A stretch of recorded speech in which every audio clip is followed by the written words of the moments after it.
This big bomber was developed in the mid-1930s, with a wingspan of more than 35 meters, powered by 4 radial engines, featuring a bomb load between 2 to 4,000 kilograms. But it was not the B-17.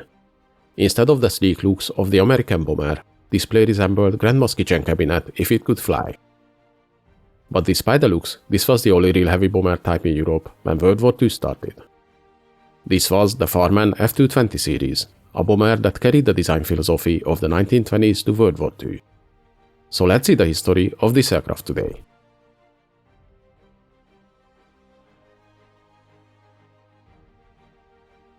The militaries around the world all started using aircraft for different roles in the First World War. But after the Great War ended, the development of aviation technologies slowed down in the 1920s, but sped up again during the 1930s, as tensions in Europe started to rise again. The interwar period was a time of experimentation for the aircraft designers. The engines slowly became more and more powerful, and many new inventions appeared. But still, the monoplane constructions were new, and the aerodynamics were not very high on the list when it came to new designs. This was especially true to the French bombers developed during the late 1920s, early 1930s, like the Amiot 140, the Bloch 210, or the topic of our video, the Farman 220 series, which was developed for a 1929 specification for a 4-engine night bomber to replace the Leo 20 biplanes. The specifications asked for 2,000 kilograms of bomb load and at least 2,000 kilometers range. Farman's first attempt to enter a design for these specifications resulted in the F.211 model, a high-wing monoplane using hybrid construction and 4 of Farman's own 9 EBR engines, each of them producing 280 horsepower, mounted in a tandem push-pull configuration. The bomber made its maiden flight in October 1931, but right from the beginning the test flight showed several problems.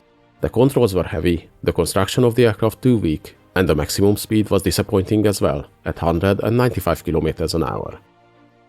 After the let's just say not too impressive tests, by the next year an updated variant of the type, the F.212 was finished, now using 350 horsepower Morane engines and featuring a longer fuselage and increased wingspan. This model managed to reach 250 km an hour top speed. But despite having an overall better performance than its predecessor, the F.212 was not a success, and this model was soon abandoned. No surprise there, as by the time this model even made its maiden flight, Farman already developed a much more impressive design, using the experience they gathered on the F.211, and this was the F.220. This design was a more advanced aircraft, now using an all-metal high-wing monoplane construction, and it was much bigger than the former models, almost 6 meters longer, and its wingspan was nearly 10 meters larger. Despite the size increase and its modern metal construction, the 220 was very much an evolution of the former models, like the F.211. Using the same engine configuration, 4 engines in 2 nacelles in a push-pull fashion, and the wing shapes and the fuselage design was also reminiscent to its predecessors. The first prototype of the new F.220 was built using the 600 horsepower Hispano-Suiza 12 engines, and made its maiden flight in May 1932. The plane had a top speed of 245 km an hour, and was able to deliver 2,200 kilograms of bombs to 2,400 km range. It also featured 3 defensive guns, which, as on most bombers around that time, were placed in open positions. But this model had its own problems as well. For example, on one of the test flights, the bomber experienced so extreme wing flutter that several rivets broke and ricocheted around the aircraft like bullets. Luckily, the crew managed to land the plane, so the prototype was not lost. The F.220 was eventually rejected, and it was later modified for civilian use and sold to Air France, where they renamed it Le Centaur. The following model, the F.221, featured many changes. It used the 730 horsepower Morane 14 KBRS radial engines, a redesigned tail, and enclosed gun positions. This variant made its maiden flight in November 1933, though at first the cooling of the tandem engines caused problems, but this was so resolved with new engine nacelles. The test flights of this model were deemed satisfactory, and the type was sent to armament trials in early 1934, and it was now powered by the new 800 horsepower 14K DRS engines. Thanks to the extra power and redesigned fuselage, this variant managed to reach 290 km an hour speed at 4,000 meters altitude. By the end of the year, the Air Ministry ordered 10 units from the F.221 BN5 models. In August 1935, the first model, F.220 was returned to the factory to be modified with a new retractable landing gear. This update resulted in the redesignation of the model from F.221 to F.222. A small series of 12 F.222 models was ordered, and the work on these started in spring 1936. These models, featuring the new 870 horsepower Morane-14 KIRS engines, could now reach 325 km/h speed, and featured additional fuel tanks, giving them an extended range. In October, a second batch was ordered, with again numerous changes based on the flight tests. They received a dihedral on the outer wing panels to help with stability, a redesigned front fuselage, which was 90 cm longer, the step on the bottom after the bomber position was eliminated, and the nose had a slight slope to improve visibility for the pilots. These changes again resulted in a new designation, F.222-2. A third order of 16 units of the new models followed soon in December. The official flight tests of the F.222-2 models started at the SEMA in November 1937, and they entered service by December, joining the earlier models and replacing the Block 200 bombers. The type actually was further developed into the NC-223 model, using four 910 horsepower Hispano-Suiza engines, a new twin-tail, and a redesigned fuselage. The first few planes from the military variant NC-2233 BN5 models were delivered to the French Air Force in May and June 1940. 3 civilian NC-2234 models were built for the Air France, but they were put into service with the Aéronaval, and one of them, the one named Jules Verne after the famous French author, actually became the first Allied aircraft to bomb Berlin in June 1940 during a 13-hour-long mission. But more about that when we get to the service history of these planes. For now, let's take a look at all the variants.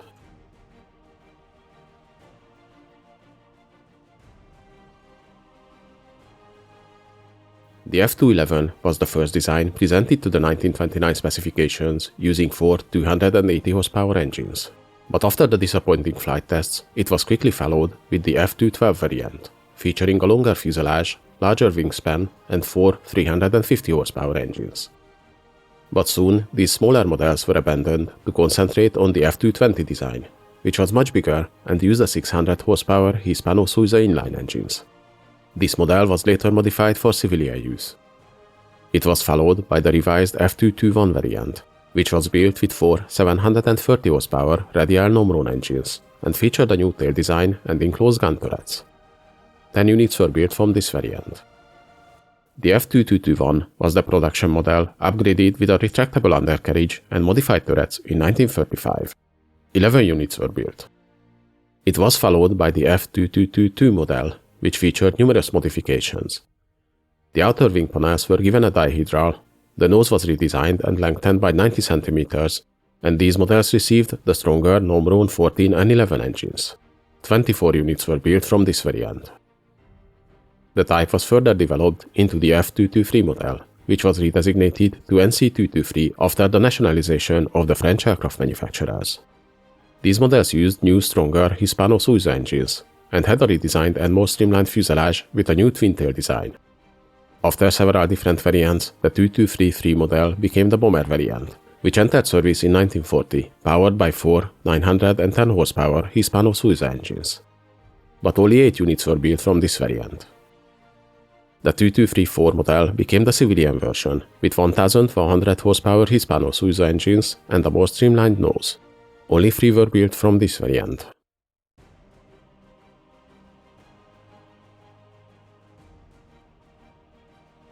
The Farman F.222 was 22.57 meters long, with a wingspan of 35.65 meters, roughly the same size as the B-17 bomber. It had an empty weight of 11,000 kilograms and a maximum takeoff weight of 18,700 kilograms. The bomber was powered by 4 Morane radial air-cooled engines, each of them producing 950 horsepower. With these engines, the aircraft could reach a top speed of 360 km an hour and a cruise speed of 280 km an hour. It had a service ceiling of 8,000 meters and a combat range of 2,200 kilometers.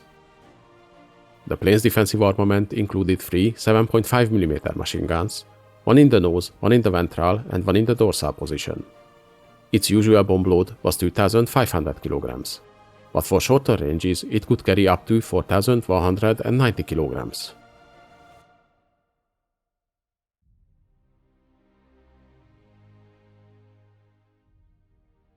The Farman bombers started to enter service in 1937, and by the time World War II broke out, the French Air Force had more than 40 of these planes in Europe, while 2 of them were assigned to Indochina and 3 units were sent to the 43rd Air Group in Senegal.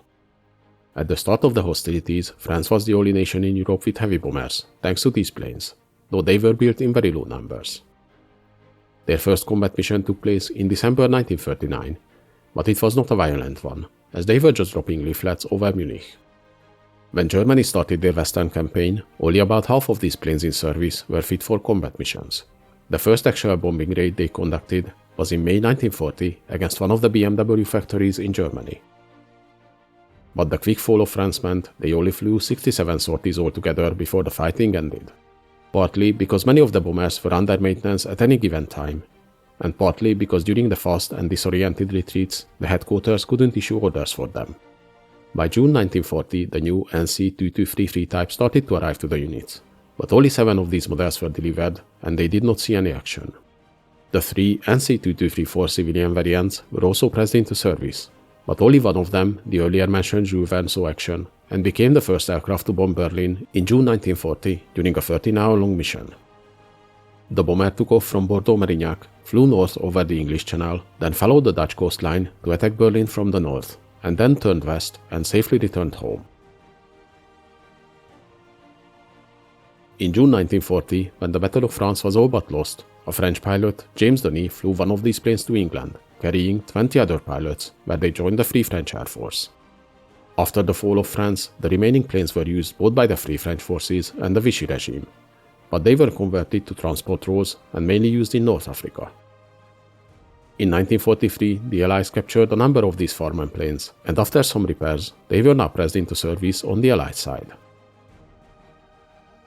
These big bombers, with their impressive bomb load and less impressive looks, were basically the only heavy bombers in Europe in the first part of World War II, but their low numbers and the quick fall of France prevented them to fly too many missions, and they had no real impact on the events. Hope you guys enjoyed this video. Please leave a like, subscribe to my channel, and in the comments let me know if there's any interesting events or vehicles you'd like to see.